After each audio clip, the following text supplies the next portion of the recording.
The Batu Caves of Kartikeya. The states of Selangor and Perak in Malaysia have a number of limestone caves. The Batu Caves are about 15 kilometers away from Kuala Lumpur. In the biggest of the caves is housed a shrine of Muruga or Kartikeya, the war god, and the eldest son of Shiva. The Sanskrit word for cave is Guha, and one of the names of Lord Muruga is also Guha, since he likes to inhabit caves. As you approach the foot of the cave, you can see a towering statue of Lord Muruga, which dominates the scene from a kilometer away. There are many small shrines at the foot, but what interested me most was a story told to me by Dr. Naga, who is a scholar of Shaivism. He said that a great yogi called Mauni Swami had meditated in that cave in the last century, and it was entirely due to his tapas that Lord Muruga had manifested himself in that cave in the form of a spear, or which is his weapon. His samadhi was at the foot of the cave, but when I went there, nothing had been done about it. The door was locked, but somehow we got it opened, and I found that the room was piled with all sorts of rubbish. At the corner stood a samadhi marked by a small slab of concrete. But what interested me most was the fact that a rough sort of Shivalingam was growing above the slab in a most peculiar fashion. I learned afterwards that it was a Swayambhu, or growing by itself. In the gloaming, as I stared, fascinated at the stone, I could definitely make out the features of a man. It was a strong face with a mop of hair and a beard. I could even see the benign eyes watching me. I was overwhelmed with a sense of joy and thanked the Swami for allowing me this wonderful opportunity of having his darshan. But this time when I went, I realized that they were redoing the entire samadhi, and the whole place was in a bit of a shambles with work going on. Now this time, of course, we went up the 300 steps leading to the cave temple. It was an enormous cave with stalactites and stalagmites growing all over the place. Water was still dripping from the roof. In one niche in the wall was a lovely figure of Lord Muruga in his form as Bala Muruga, or the child Muruga. Further up in another niche was his figure as the general of the army of the gods in full regalia. It was a fascinating shrine, and my heart was bursting with gratitude to the divinity who had led me there.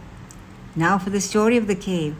It is said that during the British occupation at the beginning of the 20th century, one of the rubber plantation owners had taken up some of the Bharatian workers to collect bats droppings from the cave to be used in the rubber plantation. Apparently they found a spear stuck into the ground just to the spot where the idol of Muruga is kept now.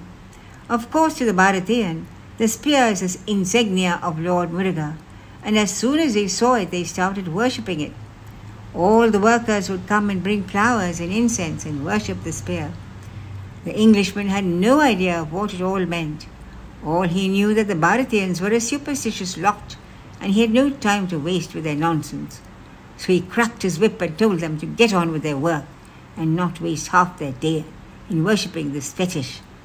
Since they did not listen to him, he went forward and plucked the spear from the ground and threw it into a heap of dirt in the corner. The Bharatians were shocked at this barbarous act on the part of the Englishman, and warned him of the dire consequences which were sure to follow. The intelligent Westerner laughed in scorn at their ignorance. However, it is said that very soon he fell ill for no reason, and very soon his condition began to deteriorate. No doctor could discover what he was suffering from. At that time, when his mind was in a weak and humble state, it is said that he had a vision of Lord Muruga, who told him that he would get well if he reinstated the spear and gave permission to his workers to worship it. His miseries had made him a wiser man, so he promptly hunted out the spear and kept it back in its place, and the Tamil workers were allowed to continue with their worship. Since then the temple has grown and prospered, and today countless pilgrims, as well as tourists of other nationalities, come to the shrine, some to worship and some as a tourist attraction. To the devout, the atmosphere is charged with the power of Muruga, the son of Shiva, and many miracles are supposed to have taken place there. Of course, the veil, or spear manifested itself in that very place only due to the powerful presence of the Mauni Swami, who had meditated on Lord Muruga for many years at that very spot.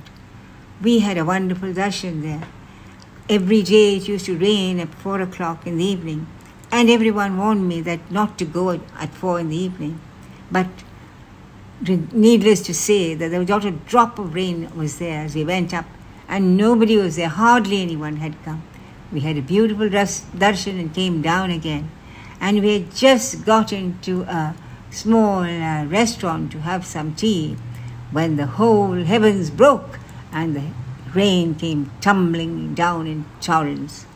By the time we finished our tea, the skies had cleared and we were able to come back to us in record time. It was indeed His grace.